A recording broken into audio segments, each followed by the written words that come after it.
Muy bien, buenos días. Ya hemos superado el umbral de las 12, luego buenas tardes a todos. Lo de buenas tardes va con una, una indirecta clara. Debemos empezar en este mismo momento, si son tan amables. Bien, la sesión número 2 de esta quinta jornada 5, dedicada a la nueva normativa de derivados OTC, EMIR, European Market Infrastructure Regulation, va a tener lugar ahora entre las 1 menos 10 y las 2 de la tarde. Reajustamos ligeramente el horario, sacrificamos 15 minutos de almuerzo por tal de tener unas ponencias medianamente ordenadas. Mi intervención va a ser mínima, va a ser presentada a los tres ponentes y les cedo la palabra. En primer lugar va a hablar o va a intervenir don José Morales, director del Grupo de Instrumentos Financieros de la firma Ernst & Young. A continuación intervendrá doña María Ángeles Trujillo, perteneciente al equipo, al Departamento de Control Interno y Cumplimiento de CEPSA, y finalizará el turno de intervenciones doña Beatriz Alejandro, directora del Instituto Bolsas y Mercados Españoles. Ya sin más, le cedo la palabra a José Morales para que inicie su intervención. Muchas gracias, Horacio, y muchas gracias a la ECA y a Felipe por permitirnos estar aquí y compartir este día con vosotros. Mi intervención simplemente voy a hacerlo rápido. Mi intervención es una pequeña presentación o una pequeña introducción a esta normativa de derivados OTC, EMIR. Ya no está nueva, se suele decir la nueva normativa de derivados OTC, pero ya cada vez es menos nueva. Pero bueno, voy a hacer una pequeña presentación de los requerimientos básicos para ya dar paso a María Ángeles y a Beatriz, que ya cada uno va a hablar de un tema concreto de la EMIR, ¿vale? Yo simplemente voy a hacer una pequeña introducción. Bueno, esta normativa, la EMIR, es una normativa emitida en el seno de la Unión Europea y debe verse, digamos, en el contexto de la reforma que se quiere llevar a cabo del mercado de derivados OTC. Es una reforma, la EMIR es a nivel europeo, pero se han emitido otras normas en otros ámbitos geográficos, como puede ser Dodd-Frank en Estados Unidos, ¿no? Esta reforma del mercado de derivados OTC se está llevando a cabo porque los reguladores se dieron cuenta de que el mercado de derivados OTC es mucho más grande que el de derivados a través de cámara de compensación, los derivados en mercados regulados, y los derivados OTC tienen una serie de problemas, una serie de inconvenientes, una serie de riesgos que los reguladores han querido atacar, mejorar, etcétera, ¿no? En primer lugar, un primer aspecto del mercado de derivados OTC es la falta de transparencia. Mientras los mercados organizados tienes información acerca de precios, volúmenes, etcétera, en el derivados OTC no hay esa, por ejemplo, un swap de tipo de interés que hace Iberdrola con el BVA, ahí se queda la información. Nadie sabe ni a qué precio se ha cerrado, ni el volumen, ni nada. El mercado de derivados OTC es un mercado opaco, ¿vale? No se sabe los precios a los que están cerrando las operaciones, las posiciones de las entidades, las exposiciones a los distintos riesgos, etcétera, ¿vale? Cuando quebró Grecia, ¿quién tenía exposición a Grecia? A través de derivados. Uno de los primeros objetivos de esta normativa de derivados OTC es incrementar la transparencia, que haya un poco más transparencia, más información acerca de precios, los precios a los que se están cerrando los derivados, volúmenes, etcétera. El segundo gran problema de los derivados OTC, de los derivados contratados entre dos partes independientes, es, por supuesto, el riesgo de crédito. Si no hay colaterales suficientes, existe el riesgo de que una de las partes gane con el derivado, termine con una ganancia y la otra parte pues no se lo pague, ¿vale? En derivados en cámaras de compensación, en mercados organizados, este riesgo es menor. Se pide depósito, etcétera. Entonces, otra de las cosa que se quiere alcanzar con la reforma del mercado de derivados OTC es que, digamos, tender a que cada vez se contraten más derivados a través de cámaras y reducir este riesgo de crédito. Y en tercer lugar está el riesgo operacional, condiciones de los contratos, documentación, etcétera. Pues también se quieren tomar medidas para reducir este riesgo operacional, ¿vale? Entonces, bueno, la EMIR básicamente es el reglamento de la Unión Europea 648/2012, ¿vale? Esa es la EMIR en sí. Ese reglamento se puede descargar de internet Y eso es la normativa EMIR, la EMIR propiamente dicha, ¿vale? EMIR es European Market Infrastructure Regulation, ¿vale? Esa es la EMIR, ese reglamento. Luego están las normas técnicas que se llaman, que son unas normas que preparó la ESMA, que es la ESMA es, digamos, el organismo europeo que supervisa la implementación de la EMIR. Las normas técnicas, que son los reglamentos los que veis después, ¿vale? Son las normas técnicas que desarrollan aspectos de la EMIR, desarrollan puntos de la EMIR. Y luego, bueno, están unas preguntas y respuestas, unas emitidas por la Comisión Europea y otras emitidas por la ESMA, ¿vale? Esto que veis aquí es como la normativa básica de EMIR. Quien quiera profundizar o quiera ver algo de EMIR, ahí está, digamos, la normativa. Lo que es la EMIR propiamente dicha y lo que lo desarrolla. Bueno, la EMIR te dice cuál es el alcance. La EMIR, digamos, lo que quiere atacar, entre comillas, son los derivados OTC, ¿vale? Los derivados quiere, digamos, atacar esos problemas que decíamos antes que tienen los derivados contratados entre dos partes independientes.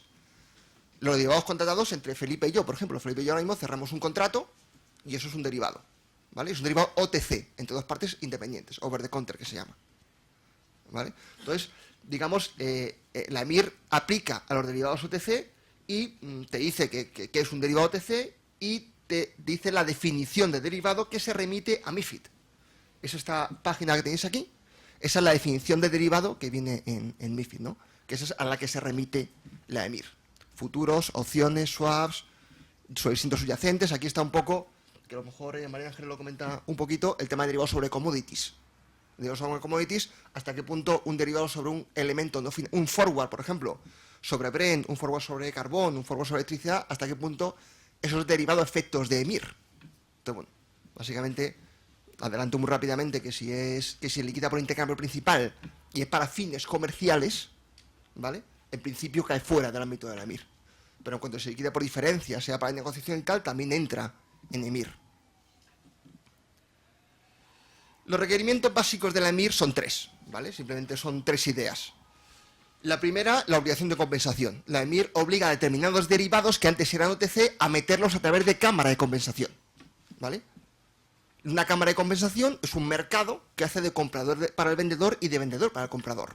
Por ejemplo, un caso muy que muchos conoceremos es MEF. MEF de España es una cámara de compensación. Si tú contratas un derivado a través de MEF, no sabes quién está al otro lado, lo contratas con MEF directamente, ¿vale? Te pide un depósito, etcétera, ¿vale? Pues el primer requerimiento, que es la obligación de compensación, va a requerir que una serie de derivados cada vez más se contraten no OTC, sino que se metan a través de una cámara de compensación. Esta es la primera obligación, la obligación de compensación. Luego el segundo requerimiento es la técnica de reducción del riesgo. Pues la EMIR te obliga a, sobre todo para derivados que por X razón no se pueden meter por cámaras de compensación, por ejemplo, porque no las hay, para ese tipo de derivados, te obliga a aplicar una serie de técnicas de reducción del riesgo. Intercambio de colaterales, confirmación de los términos del contrato en unos días, conciliación de las posiciones con la contraparte, compresión de las carteras, etcétera. Técnicas de reducción del riesgo. Y luego el tercer requerimiento, que este es universal, es la obligación de información. Todos los derivados OTC, bueno, en realidad todos los derivados, porque si no son OTC lo tiene que hacer la cámara, todos los derivados tienen que, digamos, las características, los términos de todos los derivados que se firmen, se tienen que enviar a una cosa que se llama trade repositories o repositorios, que es una especie de base de datos. Hay varias ya aprobadas, hay como 5 aprobadas en la Unión Europea.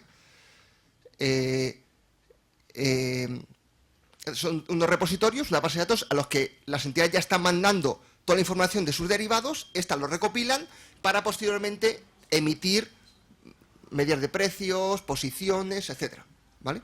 Eso es la obligación de información.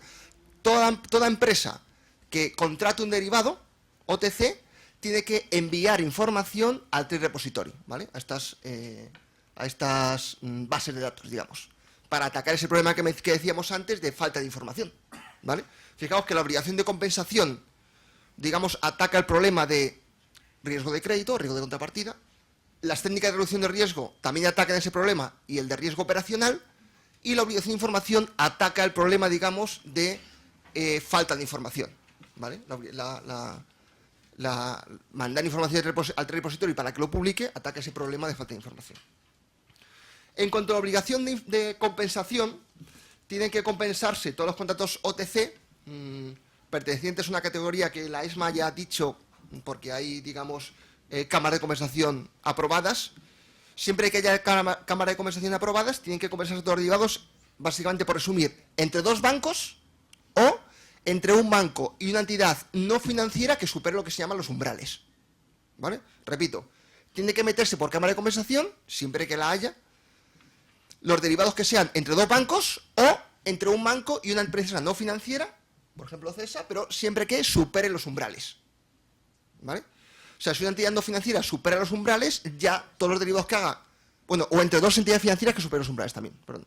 Entre dos bancos, entre un banco y una entidad financiera que supere los umbrales, o entre dos entidades, entre dos bancos, perdón, entre un banco y una entidad no financiera que supere los umbrales, o entre dos entidades no financieras que superen los umbrales. ¿Vale?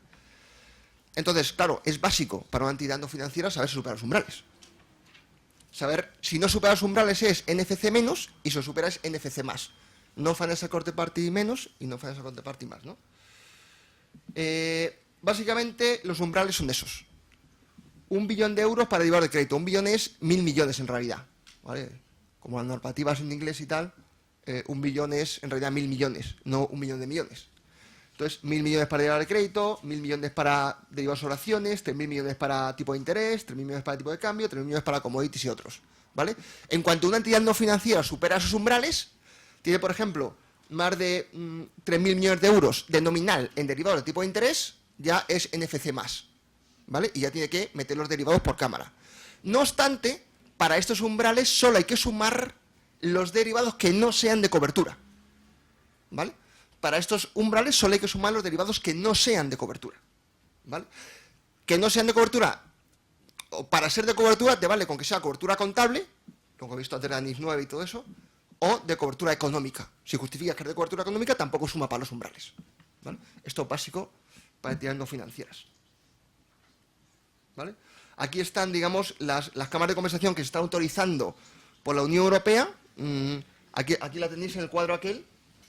Está, por ejemplo, London Clearing House, tal, London Metal Exchange. Se están aprobando para... esto lo he sacado ayer o antes de ayer. Estas últimas aprobadas. Se están aprobando para obligar a que si es entre dos bancos, entre un banco y una NFC más, o entre dos NFC más, se metan a través de cámara de compensación, si la hay. El segundo es técnicas de reducción del riesgo. No voy a aburrir más para dar paso a María Ángeles y a Beatriz. Las técnicas de reducción del riesgo son más fuertes, digamos, para derivados que se tenían que haber pasado por cámara, pero no existe cámara. Entonces, ahí las técnicas de reducción de riesgo son más extendidas. ¿Vale? Es el segundo. Técnica de reducción extendida. Luego están las mínimas, que hay que aplicarlas en todo caso, que es confirmación de los términos de la operación, etcétera, ¿no?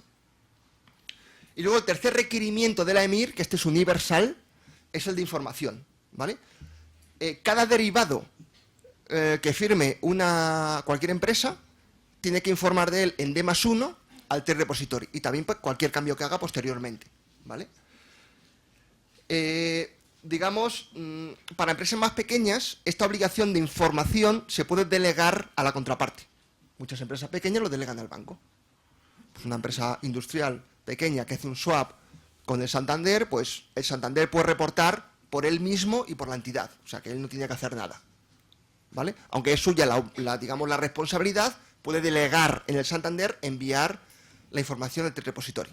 ¿Vale? Hay varios plazos porque antes o después hay que enviar todos los derivados que estaban vivos en 17 de agosto de 2012 y posteriormente. ¿Vale? Digamos, a partir de febrero de 2014, que es la fecha en la que el primer reporte, o sea, hay que estar enviando todos en D+1 y los anteriores, desde el 16 de agosto de 2012 hasta 2014, se están estableciendo plazos, ¿vale? Para ir enviándolos. Bueno, lo que decimos es a partir de 2014 cuando entró esta obligación de información, ¿vale? Esta obligación de información es universal, también incluso para derivados intercompany, ¿vale? Los intercompany que en principio parece que pues también hay que informar de ellos, ¿vale? Ahí en los anexos esos, en los reglamentos estos que veis al final de esta slide, es donde te dice los campos que hay que informar al TRI Repository. Y aquí tenéis los TRI Repositories aprobados en el seno de la Unión Europea. Está de TCC, uno polaco, un poco impronunciable el nombre, RAISTR, una vista tal, ICET, ahí, estos son los que están aprobados, ¿vale? Yo os digo, esto es universal. Empresas pequeñas están delegando al banco para que reporten información al TRI Repository. Empresas más grandes que tienen derivados con muchos bancos, pues ellas mismas lo que han hecho es como unificar en un mismo sistema toda la información de los derivados que vayan cerrando para que ese sistema reporte al TRI Repository correspondiente. Tienen un sistema conectado con el TRI Repository para que recopilen todo y envíen la información de cada nuevo derivado. ¿Vale? Y hasta aquí la introducción, digamos. ¿Vale? Perdón. ¿Cuál es?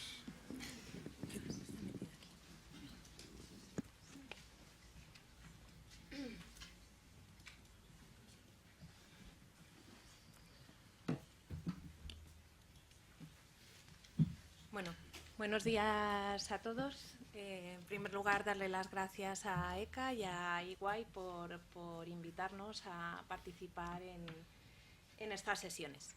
De lo que me gustaría hablar sería de cómo hemos implementado esta normativa en CEPSA. Entonces, cuáles son los retos a los que nos hemos enfrentado, cómo hemos podido implementar todas las acciones, qué fases del proyecto hemos tenido y seguimos teniendo, porque aún no hemos finalizado. ¿Vale? Entonces, en primer lugar, ¿cuáles son los principales retos en la implementación del EMIR? Tenemos unos factores internos que son inherentes a nuestra organización. Tenemos una descentralización geográfica, estamos presentes en varios países y Grupo CEPSA, a su vez, depende de otro grupo más arriba, que también tiene varios grupos con diferente presencia geográfica. Tenemos una estructura un poco compleja, muchas dependencias, algunos servicios centralizados, otros servicios están descentralizados. A su vez tenemos una descentralización operativa, tenemos diferentes líneas de negocio, cada una está especializada en unos temas y una gran barrera que tenemos ahora mismo es que existe una multitud de sistemas adaptados para cada una de las líneas de negocio, con lo cual la homogeneización se nos hace muy complicada. Y luego tenemos unos factores externos. Tenemos una variedad de reguladores, ESMA por un lado, la CNMV, que es el regulador español en temas del EMIR, y luego pues hay reguladores de la Unión Europea que influyen en la toma de decisiones, como puedan ser la FCA, BaFin, etc. Está habiendo una falta de precisión regulatoria. Es decir, ESMA no está dando instrucciones claras en cuanto a la interpretación de varios conceptos que vienen en la norma, con lo cual hay que anclarse a un criterio que tienes que poner tú mismo. Luego, también son regulaciones muy dinámicas. Los estándares técnicos siguen saliendo. Vamos por la 10ª actualización de los Q&As desde su entrada en vigor, y luego también este hecho de que la regulación sea muy dinámica hace que haya pocos asesores externos muy especializados en este tema. ¿Vale? Entonces, ¿cómo lo hemos hecho nosotros en CEPSA? Bien, pues creamos un grupo de trabajo y miramos cuáles eran todas las unidades que estaban afectadas y qué unidades corporativas podían ayudarnos en la implementación de toda esta normativa. Por un lado, tenemos tres unidades operadoras en mercados financieros. Tenemos a la unidad de reporting financiero, el departamento de asesoría jurídica, las propias líneas de negocio, que son las que gestionan los riesgos, un comité financiero y luego, por otro lado, tenemos a nuestro regulador, que es la CNMV, y tenemos a nuestro accionista. Y con todo ello, pues bueno, solicitamos una serie de asignación de recursos. Pedimos que se creara un proyecto específico y que figurara dentro de nuestro master plan. Es una regulación que afecta globalmente a todo el grupo CEPSA y afecta igualmente a nuestro accionista. Con lo cual, pues queríamos darle la suficiente relevancia como para que fueran conscientes de que lo que tenemos entre manos es importante. No sé si habéis visto, si sabéis cuáles son las sanciones por incumplimiento que han salido aquí en España, pero las muy graves llegan al 5% de los fondos consolidados de la matriz, más inhabilitación de cargos directivos. Con lo cual, pues bueno, la asignación de recursos en este tema es bastante importante. ¿Cuáles han sido han sido y son las fases de nuestro proyecto? Una primera fase que ha consistido en el análisis de la legislación, el seguimiento de todas estas actualizaciones, nuevas Q&As, etcétera. El dimensionamiento de los recursos necesarios para implementar esta normativa, pero incluso desde el momento cero, ahora mismo, con qué personas son con las que podemos contar para poder organizar todo esto y que puedan emplear su tiempo en esto. Y luego pues hicimos un análisis de los riesgos de no cumplimiento, cuáles eran las dificultades que teníamos en nuestros procesos internos. En una segunda fase implementamos ya lo que son las obligaciones de cumplimiento que os ha comentado Pepe. Hay que establecer una serie de criterios que sean homogéneos, que todos los operadores en mercados financieros apliquen estos mismos criterios. Hace falta dar una formación tanto a los operadores en mercados financieros como al resto de las unidades de negocio, porque en el momento en el que ellos puedan tener un derivado intragrupo tienen que ser conscientes de que están sometidos ya a esta regulación y se tienen que establecer los canales de comunicación adecuados y eficientes para que lleguen y podamos cumplir con todas nuestras obligaciones. Por otro lado, requiere de una adaptación de todos los documentos contractuales. Existen protocolos ISDA, parte de las obligaciones de mitigación de riesgos requieren que haya procesos acordados de antemano con las contrapartes, pues para ver cuál va a ser el proceso de confirmación entre las contrapartes, cuál va a ser el proceso de conciliación entre las contrapartes. Y esto, pues, existen unos protocolos ISDA que son estándar. Tú puedes elegir adherirte o no para para tener todos estos procesos acordados, y luego hemos tenido que adaptar todos nuestros contratos marco, ¿vale? Y igualmente, pues también por parte de los bancos ha venido muchísima documentación legal, cuestionarios que hay que responder, decir cuál es tu clasificación, si eres NFC- o eres NFC+. Para la parte de reporting sí que tuvimos un tiempo para acceder al entorno de pruebas. Luego ya desplegamos lo que son todas las obligaciones de cumplimiento e hicimos un seguimiento de las incidencias. Ahora mismo nos encontramos en fase 3.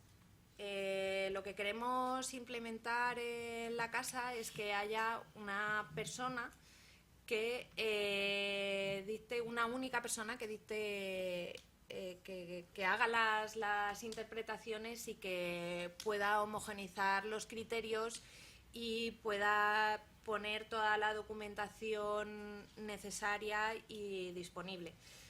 Esta figura, por tanto, tiene que tener una visión muy global de todas las transacciones que se están realizando dentro de la casa, con lo cual la ubicación nos está siendo un poco complicada. Tiene que haber un reparto claro de las tareas a cada una de las unidades que están implicadas, tanto en las fases del pre-trade como durante el trading, como el post-trading. EMIR es sobre todo post-trading. Pues una vez que se haya cerrado ya la transacción, tienes que confirmar la operación, tienes que reportarla a un trade repository, tienes que reconciliar, etcétera. Pero bueno, eso nos viene bien porque nos hace volver atrás y revisar todos nuestros requisitos de contratación, tener una mayor seguridad en todos nuestros procesos y incrementar el control interno.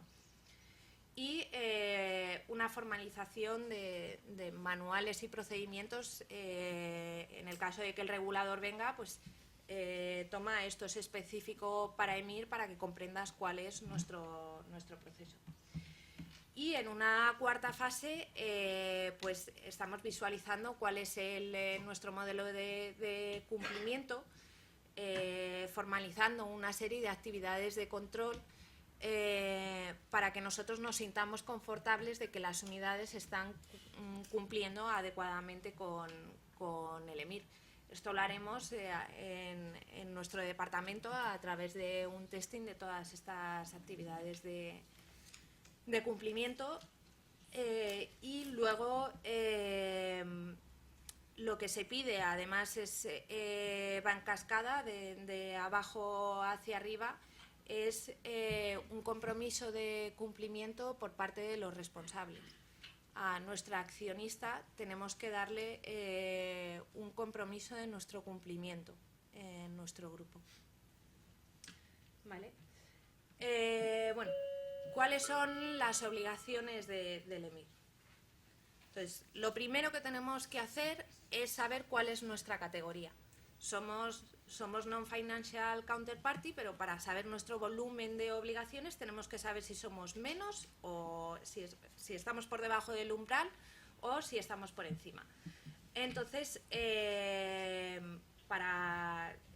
tenemos que calcular el umbral. Ahora os digo algunas soluciones que nosotros hemos implementado para controlar este umbral. Y una vez que sepamos cuál es nuestro umbral, como mínimo, todas las empresas que tengamos derivados vamos a tener que reportar todas las transacciones a un trade repository. Esto como mínimo, cualquier empresa que tenga derivados.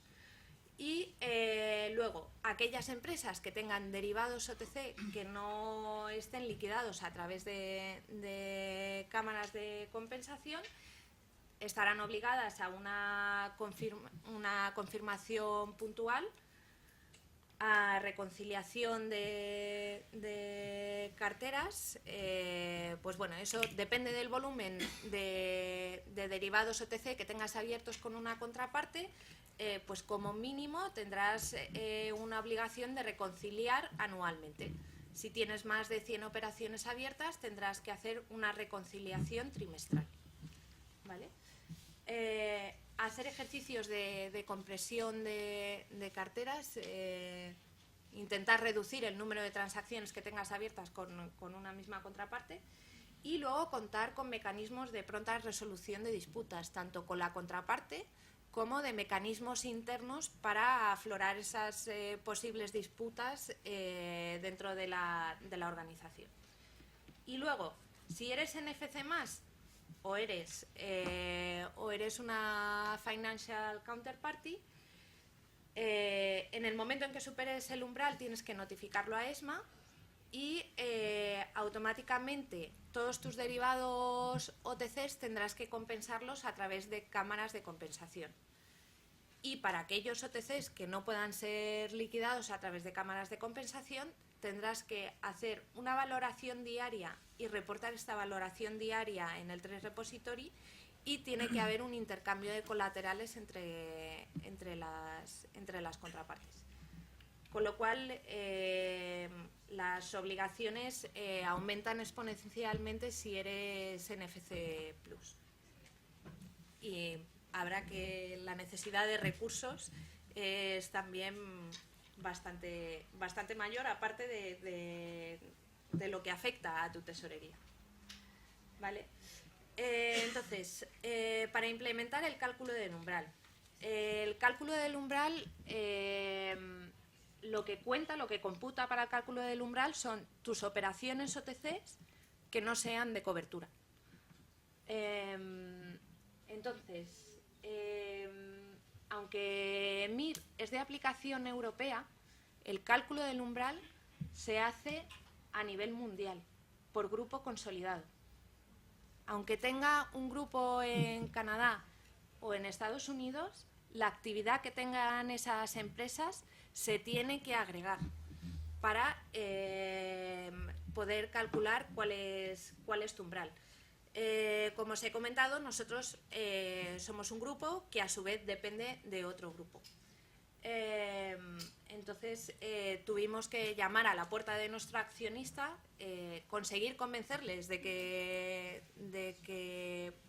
a pesar de que MIR era europea, a ellos les afectaba, y que ellos tenían la responsabilidad de darnos un feedback en cuanto a nuestra categoría. Y otro riesgo que nos surgía era, vale, nosotros nos podemos considerar NFC menos, pero como os he comentado, las obligaciones de NFC más son bastante importantes y necesitas tener un tiempo para poder implementar todo eso. Entonces, yo no tengo ni idea de qué es lo que están haciendo los demás grupos, ni me van a dar esa información a mí. ¿Cómo lo controlo? Entonces, lo que se ha establecido es un reparto por grupo de los umbrales, por los 3 billones que veíamos ahí, 1 millón, etcétera, pues se ha repartido entre los diferentes grupos. Y luego el cálculo del umbral es diario, ¿vale? En el momento en que cierres una operación ya la tienes todos los días, tienes que estar calculando tu umbral. Entonces, lo que se ha hecho es, nosotros tenemos que compararnos contra nuestro umbral individual, y en el momento en el que pasemos un porcentaje, tenemos que dar la voz de alarma a nuestra accionista y pues se reuniría un comité para ver si podemos bajar nuestra actividad en derivados de no cobertura, o si queremos ser NFC+, desencadenar nuestro protocolo de conversión como NFC+. Luego, como decimos, solo cuentan contra el umbral aquellas operaciones que no sean de cobertura, con lo cual yo tengo que justificar que mis operaciones son de cobertura. ¿Cómo hago todo esto? MIR nos deja ir vía IFRS, todo aquello que es considerado cobertura contable, se considera como cobertura dentro de la regulación, pero además ellos ofrecen la posibilidad de la existencia de una cobertura económica. Al final, la frontera que hay entre cobertura o no cobertura puede ser muy abstracta. Entonces, ¿qué es lo que estamos haciendo? Desarrollar un manual específico para justificar todas nuestras coberturas. Tenemos una política de riesgos financieros y en este manual pues describimos con mucho mayor detalle cuáles son nuestras estrategias de cobertura y luego cuál es la documentación que justifica todas estas operaciones, ¿vale? Aquello que no caiga dentro de esta definición será considerado como de no cobertura y por tanto computa contra el umbral. También existen dudas en cuanto a la aplicación de diferentes criterios, cómo se calculan los valores nacionales. Aunque haya mercados regulados, solo están reconocidos aquellos que están dentro del territorio de la Unión Europea. Con lo cual, todo lo que contratemos nosotros en NYMEX, a pesar de ser un mercado regulado, se considera como un derivado OTC a efectos de esta normativa. Y luego, ¿quién debe consolidar toda esta información? Yo tengo varios desagregados y hay que consolidarla de alguna manera y enviarla hacia nuestro accionista. Entonces, pues hay una parte del EMIR que se está centralizando en una única persona, que es el rol que estamos construyendo ahora mismo. Y luego, otra de las obligaciones que hay es reportar la totalidad de nuestros derivados a un trade repository. Aquí nos hicimos varias preguntas. ¿Quiénes son nuestras unidades contratantes y quién reporta? ¿Lo queremos hacer de manera centralizada o de manera descentralizada? Bueno, en este caso, al final tomamos la decisión de que fuese de manera descentralizada, porque si no iba a ser un jaleo, muchos datos para arriba y para abajo. Entonces, cada uno de los operadores en mercados financieros era responsable de reportar sus operaciones. Pero ¿cómo asegurarnos de que estaban cumpliendo, están cumpliendo estos tres operadores? Pues bueno, nuestra figura del EMIR es el que gestiona el alta de usuarios en el Trade Repository y tiene acceso a la totalidad de los informes que ahí se reportan y por tanto puede hacer controles periódicos. Hemos dicho que los derivados intragrupo cuentan para ser reportados y también para el umbral. Lo que veíamos es que tuvimos que convencer a los operadores en mercados financieros de que eran responsables también de reportarlas en nombre de las sociedades intragrupo, y lo que nos pusieron es una condición. Vale, yo reporto, pero siempre y cuando sea una contraparte en esta operación. Si entre más empresas del grupo empieza a traspasarse el derivado, yo no me hago cargo.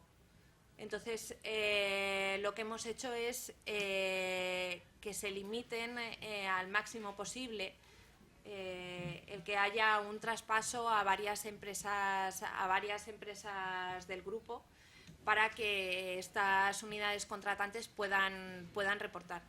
El reporting son aproximadamente más de 80 campos que hay que reportar. Nadie se imaginaba que pudiese haber tantísimos campos a reportar. Muchos de ellos son bastante técnicos. Entonces, lo que no podíamos hacer era colocar a personas pues que están en una administración normal y corriente que no manejan todos estos conceptos a reportar.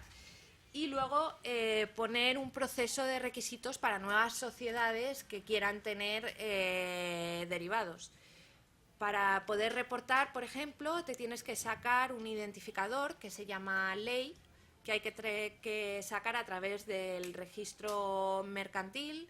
Tienes unos, no sé exactamente cuánto tardan en darte este numerito, pero es imprescindible y si no ya estás fuera, con lo cual tienes que contar con un protocolo. En el reporting se puede delegar el reporting. Nosotros al final hemos decidido que el mercado regulado delegarlo en nuestra contraparte y la parte de OTC reportarla nosotros mismos. Y luego pues hemos hecho una elección de cuál es el repositorio que mejor se adaptaba a nuestras necesidades. Y entonces, pues bueno, ¿cuáles son las dificultades que hemos tenido en todo este proceso?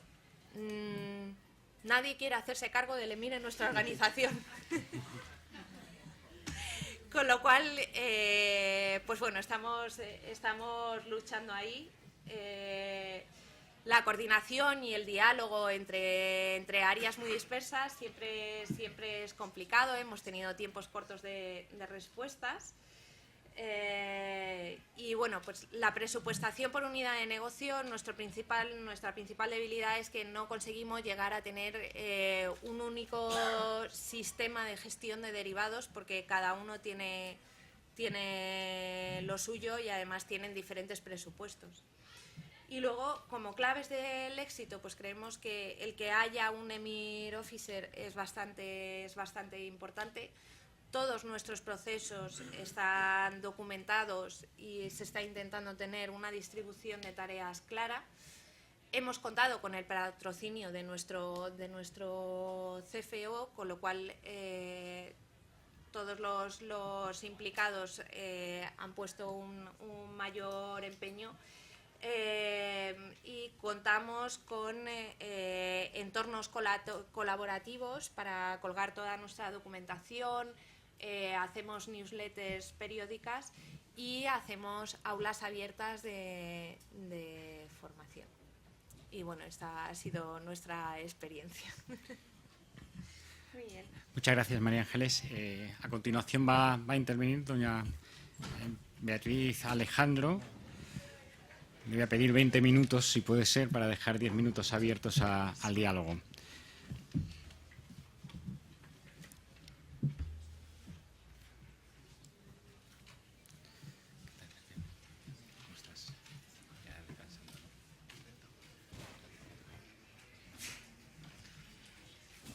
Muy buenas tardes.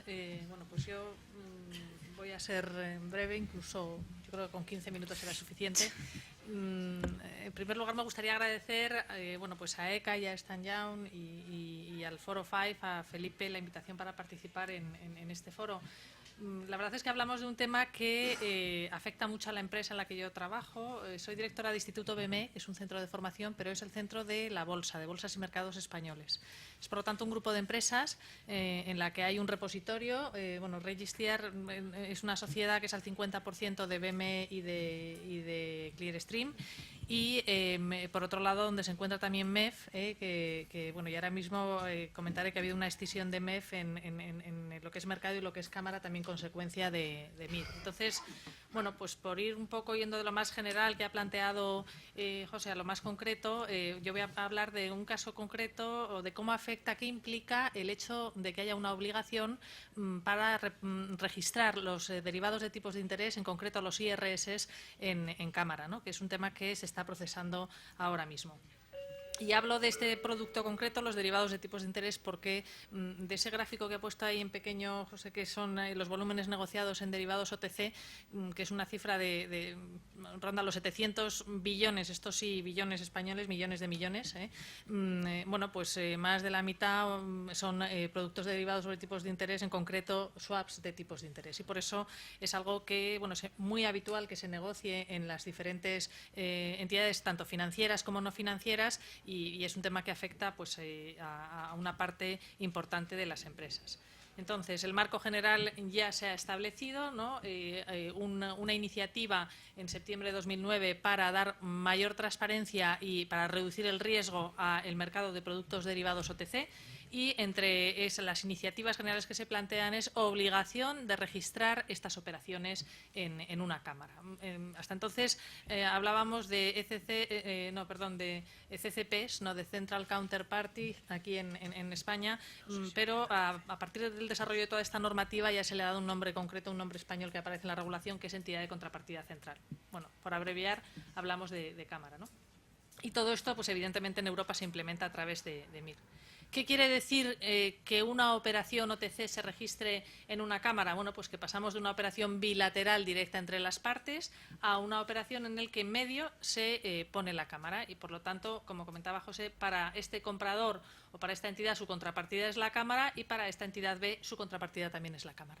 Entonces, es importante tener claro lo que esto implica. Es decir, el hecho de que haya una cámara quiere decir que pasamos de un entorno de este tipo, donde la entidad A pues, le tiene que pagar 25 a C y le tiene que pagar 50 a B, es decir, en total debe 75, pero la entidad C le tiene que pagar 30 y la entidad B le tiene que pagar 10, es decir, tiene pendientes de recibir 40. En total, en neto, tiene que pagar 35. Y al pasar a un entorno en el que las operaciones se registran en cámara, eso implica contrapartida única, ya no tengo varias contrapartidas, tengo una única contrapartida que es la cámara y saldos únicos. En este caso, pues la entidad tiene un saldo acreedor frente a la cámara de 35.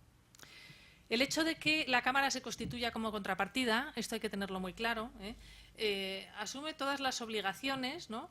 Pero no está tomando posición, es decir, estos 35 que le deben a la cámara implican que la cámara le debe 15 a C y 20 se los debe a B. Es decir, que la cámara no toma posición. Pero sí que asume, y esto es muy importante, el riesgo de crédito. Es decir, si en este caso pues, el que tiene un saldo deudor, que es la entidad A, no paga, bueno, pues la cámara tendrá que pagar estos 15 y estos 20 en lugar de A, ¿no? Entonces, también se ha hablado ya con bastante detalle sobre quién está obligado. Todas las entidades, esto es a nivel general de MIR, ¿no? Todas las entidades financieras y las no financieras, lo que se denomina NFC+, es decir, las que superan un determinado umbral. Esto ya más o menos se ha insistido, es muy importante que se establece una categoría de 5 tipos de productos y unos umbrales, pero en el momento en el que superas el umbral de un solo producto ya tienes obligación de cumplir con toda esta normativa en todos los productos. Entonces, ¿cuándo entra en vigor esta obligación? Bueno, pues depende. Como ha comentado José, la aprobación de MIR implicó que todas las cámaras, las que ya existían, entre otras MEF, que llevaba funcionando desde el año 89, han tenido la obligación de pasar por un proceso muy arduo que ha sido como de revalidación, ¿no? Es decir, que las autoridades europeas, ESMA, han tenido que presentar toda una explicación de cómo funcionan, cómo gestiona el riesgo y eso le ha llevado pues, a MEF en concreto aproximadamente 2 años. También como consecuencia de MIR, una de las normativas, una de las obligaciones que impone es que una misma entidad ya no puede realizar la función de mercado y de cámara. Durante 20 años MEF había funcionado realizando las dos funciones, pero desde septiembre del año pasado se produce una escisión en la que por un lado queda MEF como mercado de productos derivados y por otro lado hay una sociedad nueva que es BME Clearing, que es la que asume la función de cámara. Entonces, esta sociedad BME Clearing es la que ha solicitado la autorización, ¿no? Para englobarse como entidad de contrapartida central en este entorno EMIR y esa autorización la ha obtenido recientemente en el mes de septiembre. Entonces, en el momento en el que una entidad de contrapartida central es autorizada, en ese momento se desencadenan una serie de plazos para que se haga efectiva esa obligación de registrar en la Cámara. Entonces, en el caso de derivados de tipos de interés, que es un poco el ejemplo que yo quería poner aquí. Las normas técnicas reglamentarias que comentaba José, que desarrollan la EMIR, se ha aprobado el borrador el 1 de octubre para los derivados de tipos de interés, es decir, para los IRS, y a partir de ahí, hay un proceso de tramitación de la norma. Se espera que en febrero la norma haya pasado ya por la Comisión, el Parlamento, etcétera, y que por lo tanto tengamos la versión definitiva. Y entonces, a partir de ahí se establece un periodo de 6 meses, es decir, aproximadamente en agosto del año que viene, las entidades que son miembros de las cámaras de contrapartida tendrán ya obligación de registrar todos esos productos que negocien en cámara. Un año más tarde, nos vamos ya a febrero de 2016, entrarían las entidades financieras que no son miembros de la Cámara, y aquí se ha vuelto a establecer una diferenciación entre lo que se llama categoría 2 y categoría 3. Categoría 2 son entidades financieras que no son miembros de una entidad de contrapartida central que superen un determinado umbral, que se ha establecido en los 8.000 millones. Y año y medio más tarde, nos vamos ya a agosto de 2016, entrarían el resto de entidades financieras, y luego dentro de 36 meses a contar desde febrero de 2015, es decir, en febrero de 2018 entrarían ya las entidades, las contrapartidas no financieras más, las que superaban ese umbral de los 1.000 o 3.000 millones. Bueno, estamos viendo que el proceso, por lo tanto, de adaptación a la norma es paulatino, pero hay que tener en cuenta que efectivamente son procesos muy complejos. Entonces, nos vamos ya a poner el ejemplo concreto. Un swap de tipos de interés es un acuerdo para intercambiar flujos, es decir, A acuerda realizar una serie de pagos a B y B se compromete a realizar una serie de pagos a A. Las partes tienen que negociar durante cuánto tiempo van a realizar estos intercambios, la periodicidad, anual, semestral, mensual, y luego los pagos se van a calcular a partir de un nominal o de un nocional y de un tipo de interés, que puede ser flujo o variable. Por ejemplo, supongamos un IRS a 3 años, por simplificar yo he puesto aquí un nominal de 100, en el que la rama fija va a ser un 0,49% y la rama variable va a ser el Euribor año. Ambos flujos tienen una periodicidad anual. Por lo tanto, la rama variable se va concretando con el tiempo, pero ya conocemos el primer fixing, el que se va a realizar dentro de un año, que es un 0,54%. Entonces, ¿cómo dibujamos esto? Vamos a suponer desde el lado del comprador del IRS, es decir, el que se compromete durante este plazo de 3 años a pagar fijo a cambio de recibir variable. Bueno, pues los flujos que va a tener que pagar ya lo sabe, 0,49 al año. Y los variables, el primero lo conoce, 0,54, pero lo que pagará aquí dentro de 2 años y dentro de 3 son desconocidos, entonces se concretará con el paso del tiempo, ¿no? Entonces lo que el mercado hace es una estimación de cómo va a estar el Euribor año dentro de un año y cómo va a estar el Euribor año dentro de 2 años, ¿de acuerdo? Suponemos que son estos tipos. ¿Cómo se valora esta operación? Lo que se hace es lo siguiente, se calcula el valor actual de estos flujos. Y entonces suponemos que el valor actual de estos 3 flujos es 1,45 y que el valor actual de los 3 flujos de la pata fija es también 1,45. Este es un IRS en el que la pata fija vale lo mismo que la variable y, por lo tanto, por llegar a este acuerdo no hay un intercambio económico entre las partes. Es lo que se denomina un IRS de mercado, ¿no? Bueno, ¿qué ocurre cuando los tipos varían? Vamos a suponer que los tipos caen. Si los tipos caen, la pata fija no varía, ¿no? Porque, como su nombre indica, está establecida de antemano. Y la pata variable sí que varía. No el primer flujo, pero estos dos se reducen ligeramente. Y luego esa caída de tipos también afecta al proceso de actualizar, de traer a fecha de hoy el valor actual, ¿no?, de estos flujos. Bueno, pues entonces vemos que menores tipos actualizados a unos tipos inferiores, pues me da aquí un 1,40 y aquí los mismos flujos actualizados a un tipo inferior me da una cantidad superior, un 1,46. Nos encontramos con un IRS fuera de mercado donde la pata fija ya no vale lo mismo que la pata variable y entonces aquí esta operación estaría entrando en pérdidas. Bueno, ¿por qué explico todo esto? Bueno, aquí había puesto unas pantallas que no voy a tener tiempo para ver ya con ejemplos reales, ¿no?, esto que estaba comentando. ¿Pero por qué explico todo esto? Porque al final estamos viendo que si un IRS se registra en cámara, eso implica que, bueno, pues que si una operación registrada está generando unas pérdidas, evidentemente quien tiene esa operación tiene que hacer frente a esas pérdidas. Si incumple, la Cámara va a tener que hacerlo por él. Entonces, la cuestión es que la Cámara va a establecer todo un sistema de garantías para cubrir el riesgo que supone asumir pues esa obligación, ¿no? Y esas garantías básicamente tienen tres componentes. Por un lado, lo que se llama el Variation Margin, el VM. Esto es simplemente que la cámara dice, mira, tú negocias un IRS, lo registras en la cámara y, bueno, pues va pasando el tiempo, los tipos van variando y entonces tu posición pues te va generando un beneficio o unas pérdidas. La cámara lo que dice es, según vayan variando los tipos de interés, el beneficio que tengas yo te lo voy a pagar, pero si tienes pérdidas me las tienes que pagar. Eso es el Variation Margin. Simplemente, bueno, pues según vaya reevaluándose tu posición, si tienes beneficio yo te lo pago, pero si tienes pérdidas me las tienes que pagar.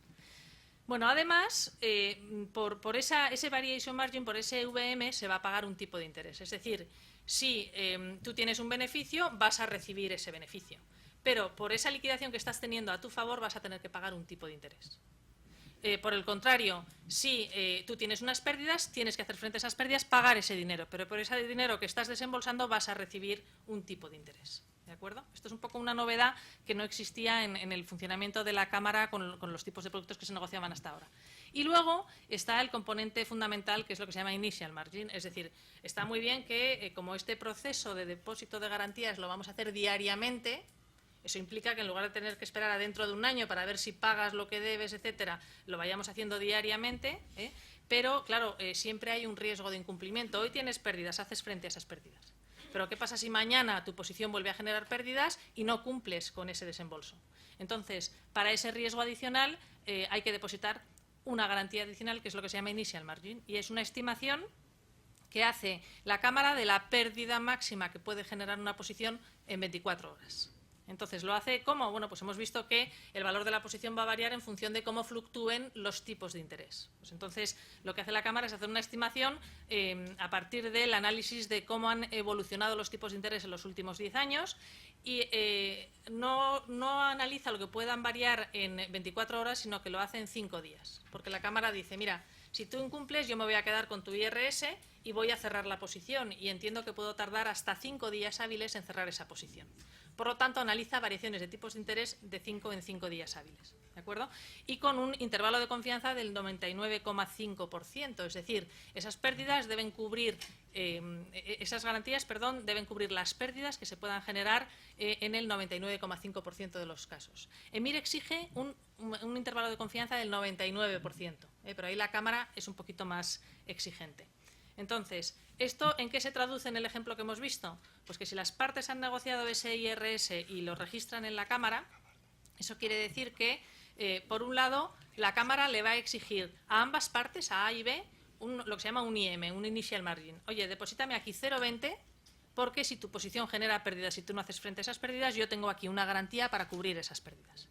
Y por otro lado, según va evolucionando el valor de la posición, en este caso hemos visto que A, al caer los tipos de interés, experimentaba unas pérdidas, bueno, pues tiene que hacer frente a esas pérdidas, pero esas pérdidas no se las queda a la Cámara se las va a pagar automáticamente a la otra contrapartida, que es la que está obteniendo un beneficio en esa posición.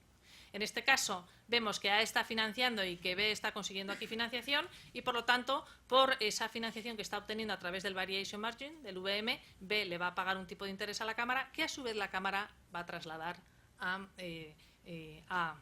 Es decir, que el coste que tiene el hacer frente a estas pérdidas no tiene un coste financiero porque vas a recibir el coste de esa financiación. ¿De acuerdo? Y ya para terminar, pues simplemente comentar que, como decía, pues en España existe una Cámara que lleva funcionando desde hace 20 años con 3 segmentos, que son derivados financieros, los futuros sobre el IBEX, los futuros sobre bono, etcétera, derivados de electricidad y también un segmento de renta fija que es el de repos. ¿De acuerdo? Entonces, esta Cámara es la que ya ha obtenido la autorización para funcionar en el entorno EMIR y en estos momentos se está tramitando una nueva autorización para incorporar un nuevo segmento que sería el de IRS. ¿De acuerdo? Y los productos que se van a poder registrar, bueno, pues son los más habituales, plain vanilla, que sería fijo contra variable, variable contra variable, los cero cupón, los OIS, los overnight in the swap y los FRAS.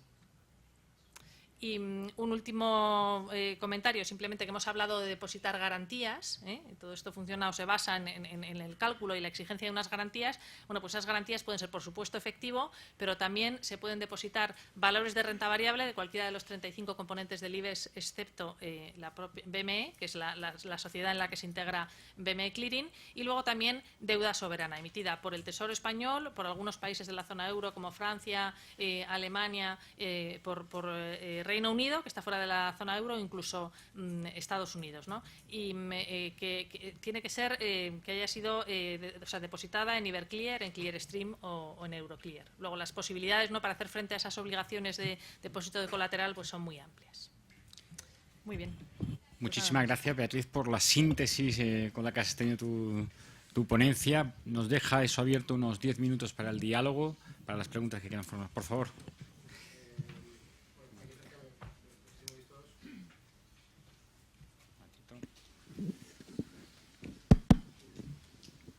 Es para Beatriz. ¿El initial margin va a ser el mismo para todas las entidades independientemente del riesgo de crédito?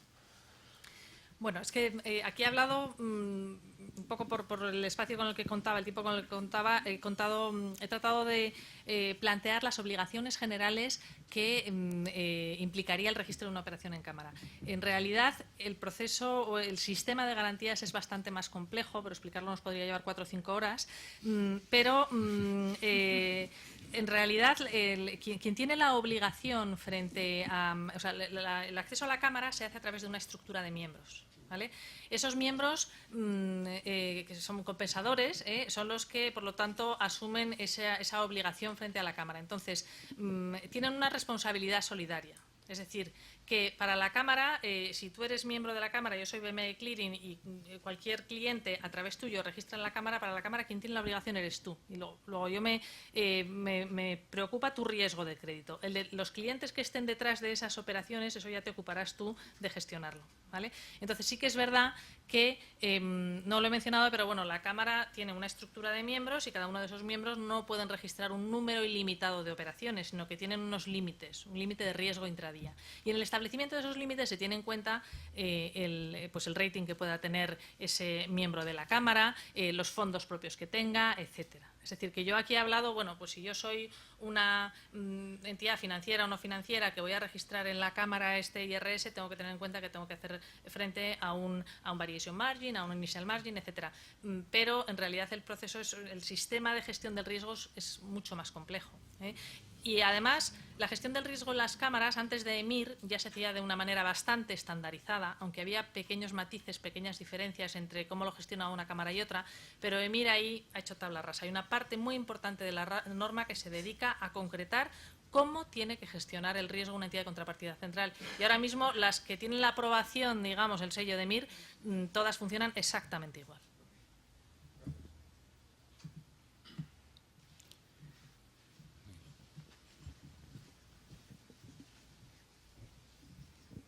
Pregunta, yo creo que para María Ángeles. En cuanto a la técnica de mitigación del riesgo de confirmación, yo creo que actualmente está establecido que hay que confirmar todas las operaciones en un plazo de D+2.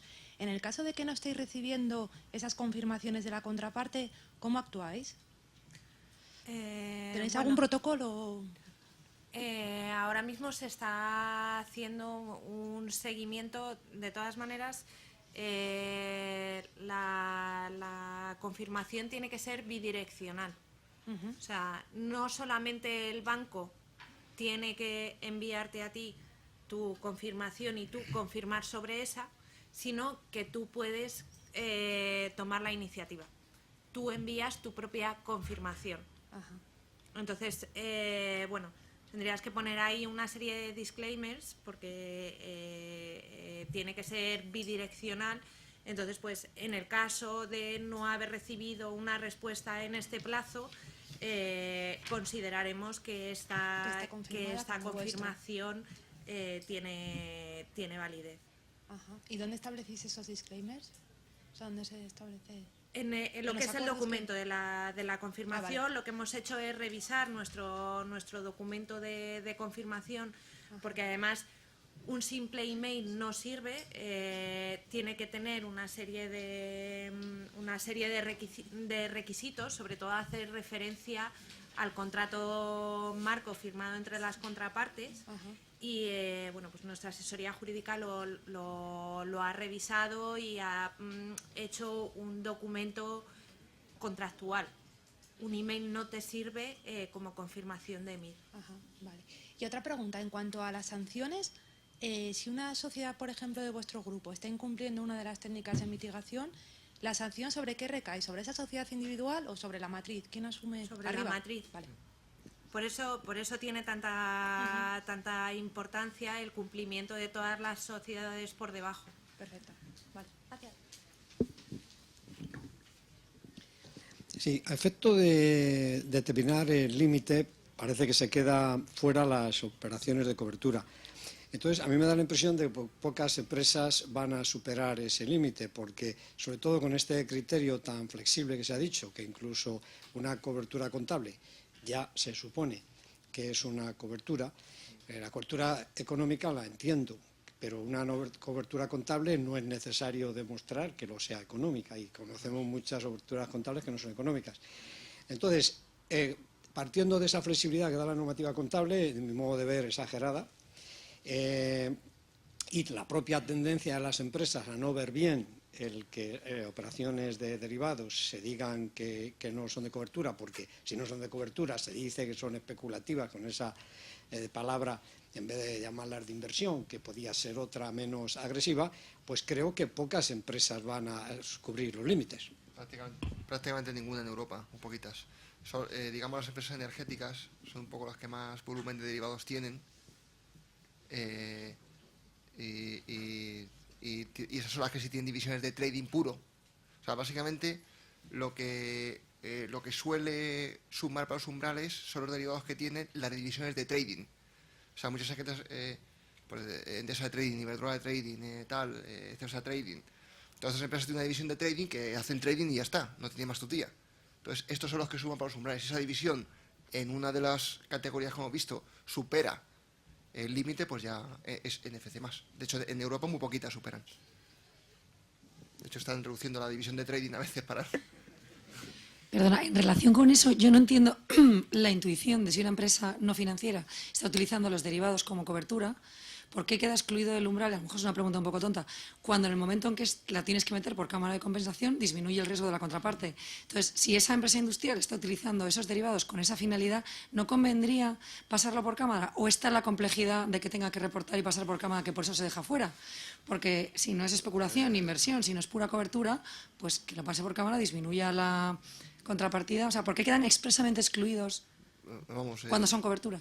Yo supongo, no sé. En primer lugar, como dice Felipe, la frontera entre cobertura y no cobertura es muy tenue, vamos. Incluso Felipe ha comentado que una cobertura, tú puedes designar como cobertura contable algo que en realidad no es de cobertura económica, o sea que eso para empezar. Y para continuar, yo supongo que habrán querido ir como poco a poco, ¿sabes? Que, de hecho, en la reunión del G20 de 2009 hubo una declaración muy... que tuvo mucha trascendencia, que se dijo en Pittsburgh, que se dijo que se quería que para no sé qué año, creo que era para 2014 o 2015, creo que ya...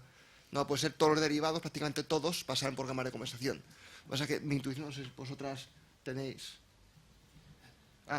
¿que quieres responder? Creo que... supongo que habrán querido ir poquito a poco, ¿sabes? Supongo que habrán querido...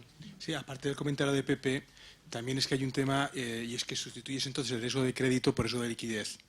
Es decir, el hecho de meter todos los derivados por cámara de compensación te implica tener que poner un initial margin. Entonces, este tipo de entidades que comentó Pepe, que tienen muchísima operativa en derivados, les implicaría tener a lo mejor unas fuertes posiciones en tesorería que además cada día les podrían cambiar un montón, ¿vale? Porque estás hablando de toda la posición que tienen en derivados. Entonces, implicaría cambiar riesgo de crédito por gestionar riesgo de liquidez. Mi entendimiento, pero esto es una opinión personal, es que las entidades financieras sí están preparadas para gestionar eso. Pero una corporate en general no está preparada para gestionar lo que es un riesgo de tesorería diario, porque diariamente le implicaría unas fuertes necesidades de tesorería.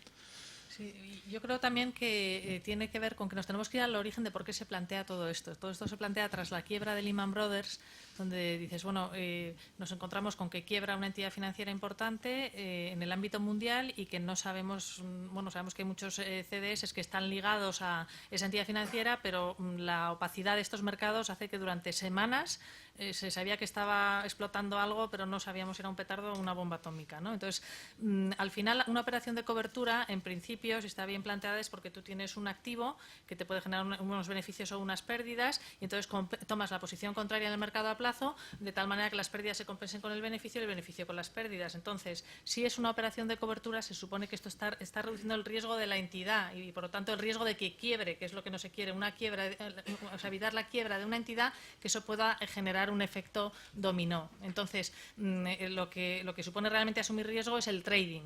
Y tiene que ver un poco todo, ¿no? Lo que decía José de las implicaciones que eso tiene, pero también el hecho de que se supone que por una operación de cobertura no debería quebrar una entidad, financiera o no financiera.